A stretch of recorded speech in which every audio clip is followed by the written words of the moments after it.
আল্লাহু আকবার, আল্লাহু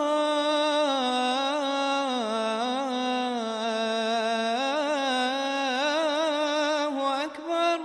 কিছু সংখ্যক ভাই ঋণে ভুগছেন।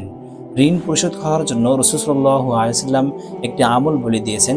পাহাড় সম পরিমাণ ঋণ থাকলেও এই দোয়াটি পড়লে আল্লাহর ফজল ও করমের রহমতে ইনশাআল্লাহ ঋণ পরিশোধ হয়ে যাবে।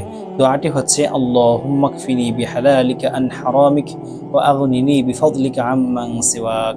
এই দোয়াটি পড়লে পাহাড় সম পরিমাণ ঋণ থাকলেও পরিশোধ হয়ে যাবে।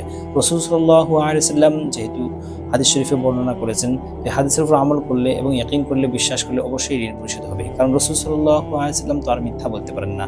তো অতএব আমরা হাদিসের উপর আমল করব, ইনশাআল্লাহ আমাদের ঋণ পরিশোধ হয়ে যাবে এবং ইনকামে বরকত হবে।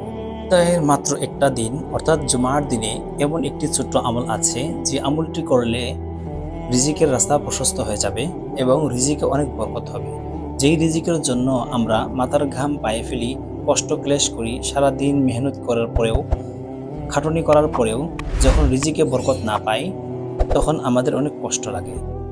এই রিজিকে বরকতের জন্য আমলটি হচ্ছে যে জুমার দিন আসর থেকে নিয়ে মাগরিব পর্যন্ত বেশি বেশি দুরূদ শরীফ পাঠ করলে তার রিজিকের রাস্তা প্রশস্ত হয়ে যাবে।